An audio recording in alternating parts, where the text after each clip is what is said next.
Assalamualaikum warahmatullahi wabarakatuh.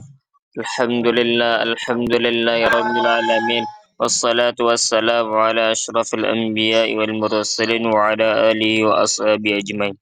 Puji syukur kita kepada kehadirat Allah Subhanahu wa taala yang mana Ia telah memberikan kita nikmat iman Islam serta kita dapat merasakannya, diberikannya rahmat dan karunia hingga sampai detik ini juga.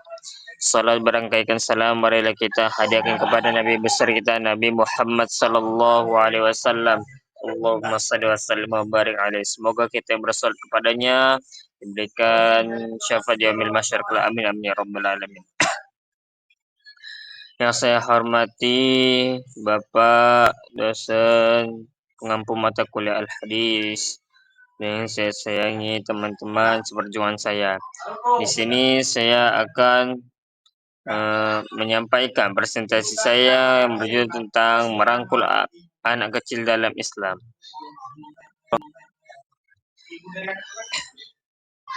Sebelum kita merangkul anak kecil dalam Islam, marilah kita memahami tahap perkembangan anak itu sendiri.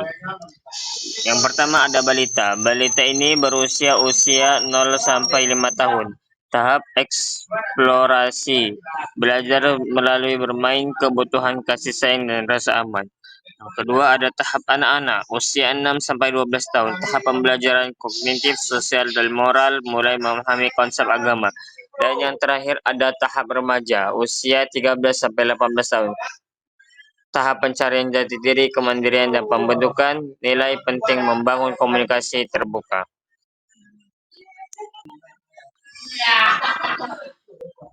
Memenuhi kebutuhan dasar anak. Yang pertama, anak itu perlu kasih sayang, memberikan pelukan, ciuman, kata-kata penyayang, dan waktu berkualitas. Kedua, ada rasa aman. Menciptakan lingkungan yang aman, stabil, dan kondusif bagi pertumbuhan anak. Yang ketiga, ada makanan sehat. Memberikan makanan bergizi dan seimbang untuk mendukung pertumbuhan fisik dan mental. Dan yang terakhir, ada perawatan kesehatan. Memberikan akses kesehatan yang baik termasuk vaksinasi dan pemeriksaan rutin.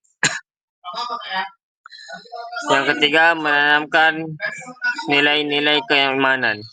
Yang pertama, kita perlu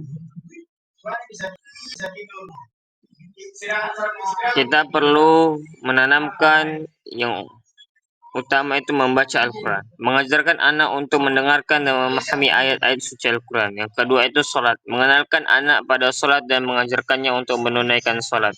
Yang ketiga doa. Mengajarkan anak untuk berdoa dan memohon kepada Allah Subhanahu wa taala dalam segala hal. Yang keempat puasa. Mengenalkan pada anak pada puasa dan melatihnya untuk menahan diri dari makan dan minum. Selanjutnya, mengajarkan akhlak yang baik. Anak harus dididik dengan sebaik-baiknya agar moral tidak rusak untuk anak itu sendiri. Yang pertama, kita harus mengajarkannya tentang kejujuran. Mengajarkan anak untuk selalu berkata jujur dan bertanggung jawab atas perbuatannya. Yang kedua, sopan santun. Melatih anak untuk bersikap sopan dan santun kepada orang tua, guru, dan orang lain. Yang ketiga, tolong menolong.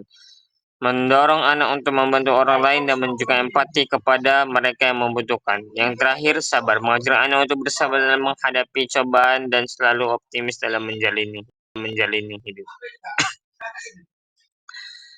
Mendidik anak dengan kelembutan. Yang pertama, sabar. Bersabar dalam menghadapi tingkah laku anak dan memberikan bimbingan dengan penuh kesabaran. Yang kedua, lembut.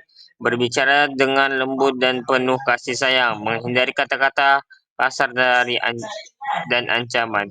Yang ketiga ada konsisten. Konsisten dan menerapkan aturan dan memberikan contoh yang baik bagi anak.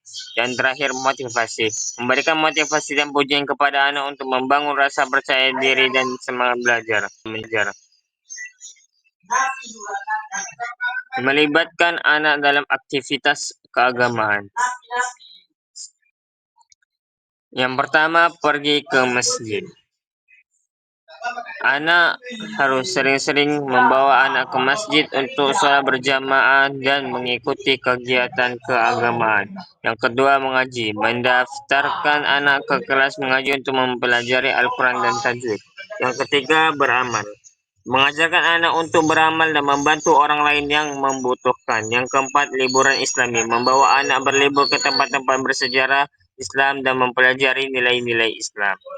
Dan yang terakhir adalah mempersiapkan anak menjadi generasi yang soleh dan solehah. Yang pertama, harus mendidik karakter. Membangun karakter yang kuat dan berakhlak mulia.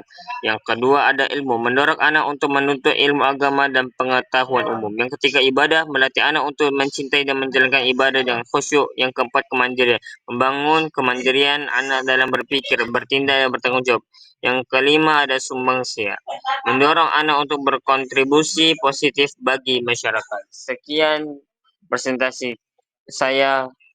Saya akhirul kalam. Wassalamualaikum warahmatullahi wabarakatuh. Assalamualaikum warahmatullahi wabarakatuh. Kali ini saya akan melanjutkan presentasi yaitu tentang hadis sahih li ghairihi.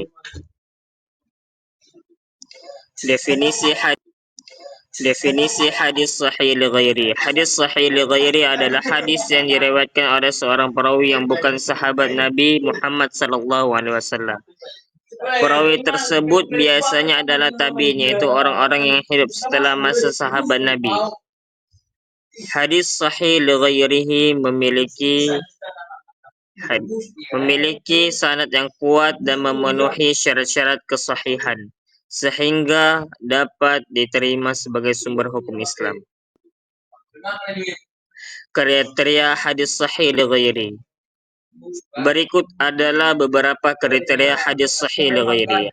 Sanad yang sahih. Setiap perawi dalam sanad hadis harus memenuhi syarat-syarat kesahihan seperti adil, terpercaya, dan memiliki hafalan yang kuat. Yang kedua, ada matan yang sahih. Teks hadis harus sesuai dengan bahasa Arab yang benar dan tidak mengandung kesalahan. Yang ketiga, tidak ada indikasi adanya kesalahan dalam hadis, seperti adanya pertentangan dalam Al-Quran ataupun hadis yang lebih sahih. Contoh-contoh hadis sahih li ghairi. Berikut beberapa contoh hadis sahih li ghairi.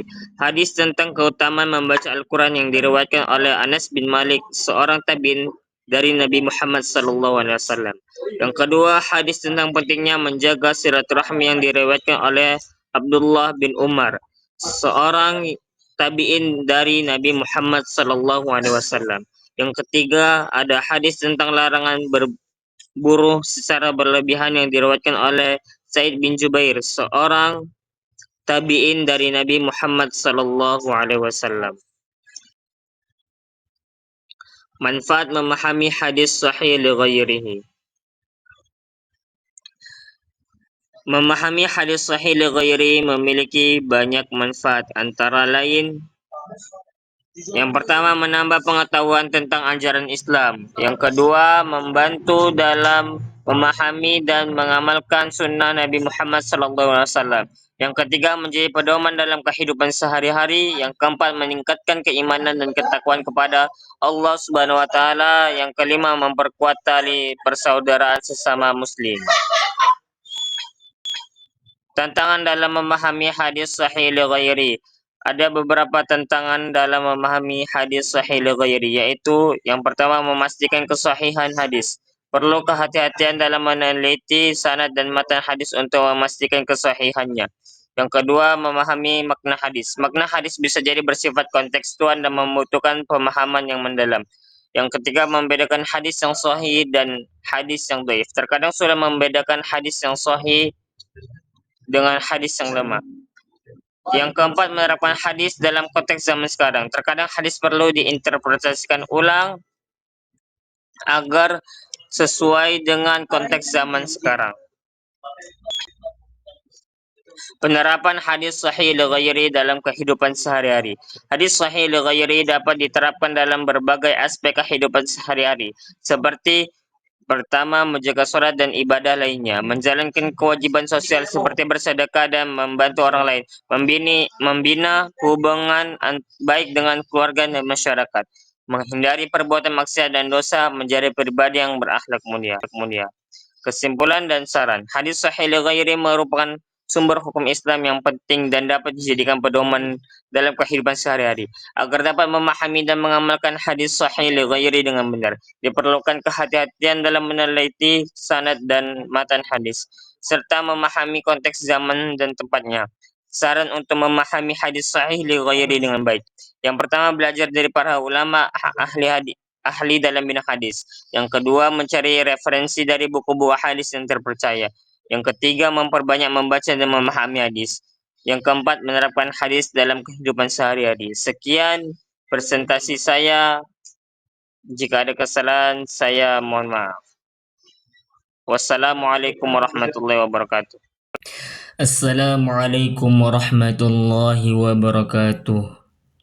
Alhamdulillahi rabbil alamin wassalatu wassalamu ala asyrafil anbiya'i wal mursalin wa ala alihi wa ashabihi ajmain. Segala puji bagi Allah, Tuhan semesta alam yang masih memberikan kita nikmat iman dan Islam, nikmatnya kehidupan, serta kita masih dapat bernafas dengan rahmat dan karunia-Nya. Salawat dan salam marilah kita hadiahkan kepada Nabi besar kita Nabi Muhammad sallallahu alaihi wasallam. Yang saya hormati Bapak dosen pengampu mata kuliah Al-Hadis dan yang saya sayangi teman-teman seperjuangan saya. Hadir teman-teman dan para pendengar yang dirahmati Allah Subhanahu wa taala. Pada kesempatan ini izinkan saya menyampaikan kultum tentang tanggung jawab dalam berdakwah. Dakwah adalah sebuah kewajiban. Dakwah merupakan kewajiban setiap muslim sesuai dengan kemampuannya yang diberikan Allah Subhanahu wa taala. Allah berfirman dalam Quran surah An-Nahl ayat 125 yang artinya, serulah manusia kepada jalan Tuhanmu dengan hikmah dan pelajaran yang baik, serta bantallah mereka dengan cara yang baik. Ayat ini menegaskan bahwa berdakwah bukan hanya tugas para ulama, tetapi juga tugas para kita, pelajar, aktivis, dan yang lain-lain. Ada beberapa hal yang harus kita lihat dalam berdakwah. Yang pertama yaitu menyampaikan kebenaran. Sebagai pendakwah, kita memiliki tanggung jawab untuk menyampaikan kebenaran sesuatu dengan ajaran Islam. Rasulullah sallallahu alaihi wasallam bersabda, "Sampaikanlah dariku walau satu ayat." Hadis riwayat Bukhari. Dengan hadis ini bermaksudkan kita tidak perlu menunggu menjadi ahli agama untuk berdakwah. Apapun ilmu yang kita miliki, jika itu benar, maka sampaikanlah.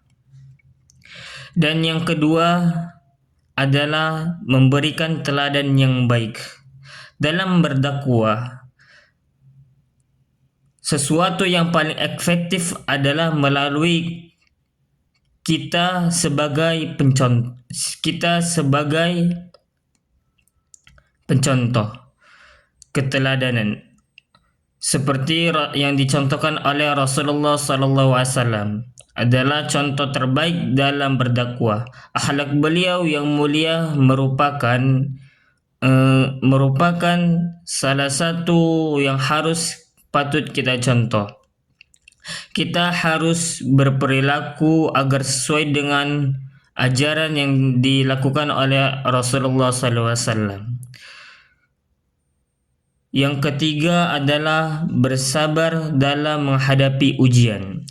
Dalam berdakwah, kita akan menghadapi berbagai rintangan seperti penolakan, kritisan, atau bahkan penghinaan. Ingatlah teman-teman bahwa para nabi juga menghadapi hal serupa. Allah berfirman, "Maka bersabarlah kamu sebagaimana orang-orang yang mempunyai keteguhan hati dan para rasul telah berakhir." Quran Surah Al-Ahqaf ayat 35.